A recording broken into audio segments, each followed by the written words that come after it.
Halo Sobat Alternativa, balik lagi di video kali ini kita akan bahas terkait dengan kata sambung atau konjungsi. Nah teman-teman bisa diperhatikan dengan baik-baik karena di dalam materi ini sering banget keluar di dalam ujian-ujian. Oke, yang pertama kita akan bahas terlebih dahulu terkait dengan pengertian konjungsi. Konjungsi itu adalah kata penghubung atau sambung dalam suatu kalimat. Peran dari konjungsi itu sendiri teman-teman, dia itu digunakan untuk menghubungkan frasa, klausa, atau kalimat. Nah, urgensinya pada kalimat itu akan menentukan apakah suatu kalimat tersebut tuh efektif atau tidak teman-teman. Jadi penempatan daripada si konjungsi itu sangat berpengaruh terhadap efektivitas dari suatu kalimat itu. Nih, konjungsi tersendiri teman-teman itu terbagi menjadi dua, ada konjungsi antar kalimat dan konjungsi intra kalimat.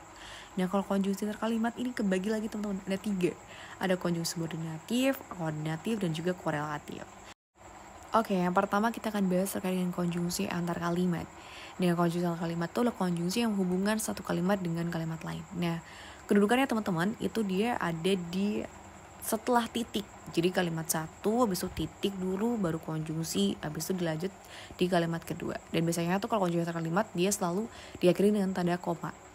Nah, konjungsi antar kalimat tuh ada banyak teman-teman. Ini teman-teman bisa dibaca, ada beberapa contoh konjungsi antar kalimat, dan ini mungkin aku akan mention yang dia sering banget keluar.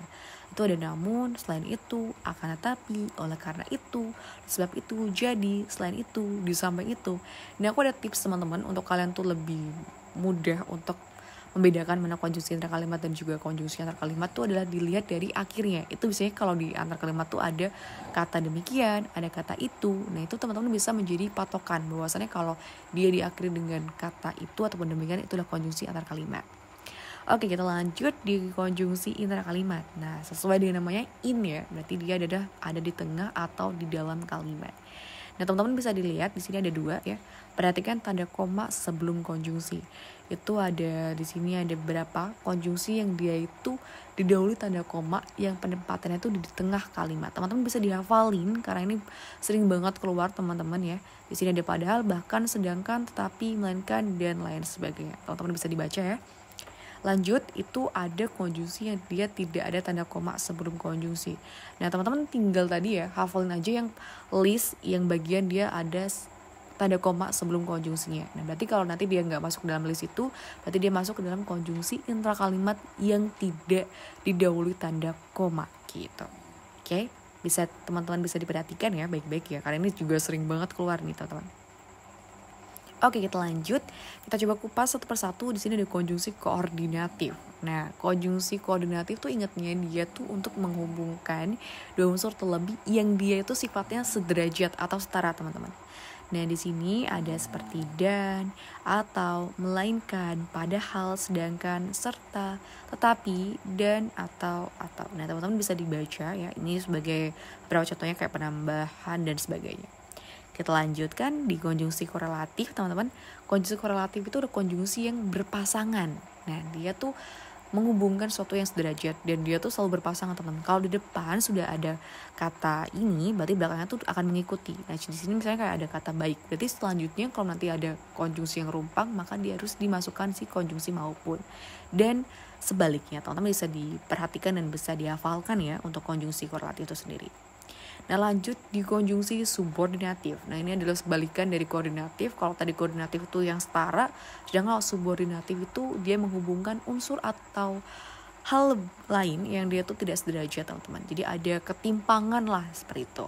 Dan di sini sebenarnya banyak, teman-teman bisa dibaca saja. Jadi cukup tahu saja tidak apa-apa. Yang penting kayak tahu aja sebenarnya kayak subordinatif itu apa sih kayak gitu. Teman-teman nanti bisa dibaca lebih lanjut untuk terkait si konjungsi subordinatif ini sendiri kayak gitu. Ada banyak hal ya, ada waktu, syarat, pengandaian, dan lain sebagainya.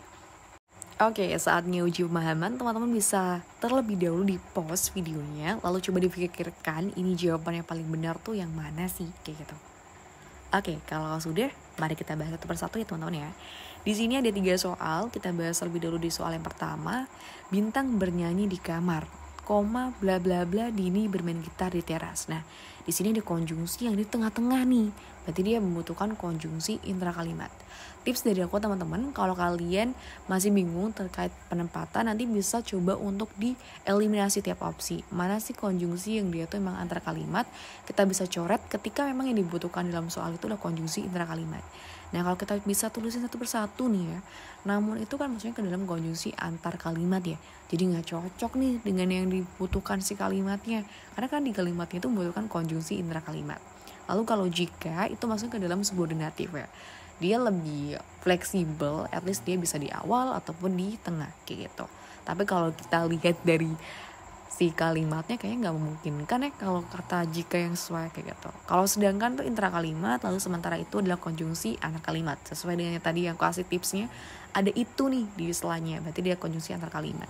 Nah yang paling sesuai teman-teman untuk mengisi kalimat rumpang di soal yang pertama itu adalah konjungsi sedangkan. Dia menyatakan hal perbandingan yang dia tuh berbeda tetapi kedudukannya tuh sederajat atau setara gitu. Oke, lanjut ke soal yang kedua. Cia ingin menjadi pramugari, bla bla bla, ia takut ketinggian. Nah, ini dia tidak sederajat nih ya, tidak sederajat ya, ada ketimpangan, ada suatu stratifikasi lah di dalam suatu kalimat ini. Nah, kalau kita lihat juga di sini yang dibutuhkan tuh konjungsi intrakalimat, maka kita bisa coret nih konjungsi yang dia itu tidak menyatakan konjungsi interkalimat, namun itu masuk ke dalam antar, tetapi intra, akan tapi juga antar, dan bahkan itu juga masuknya ke dalam intra gitu. Nah kalau kita lihat yang paling sesuai itu adalah konjungsi tetapi teman-teman. Hati-hati ya teman-teman ya untuk membedakan namun dan juga tetapi. Sama-sama konjungsi pertentangan, tetapi kalau namun itu dia digunakan di awal kalimat atau antar, kalau tetapi itu untuk di tengah kalimat atau intra. Soal yang ketiga, Kiran tidak hanya pintar, bla bla bla memiliki paras cantik. Nah ini ada konjungsi korelatif nih, si tidak hanya.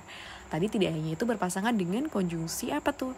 Tetapi juga. Nah ini teman-teman bisa dihafalkan ya untuk korelatif itu sendiri. Nah jadi kalau kita ngelihat di sini tinggal kita masukin aja.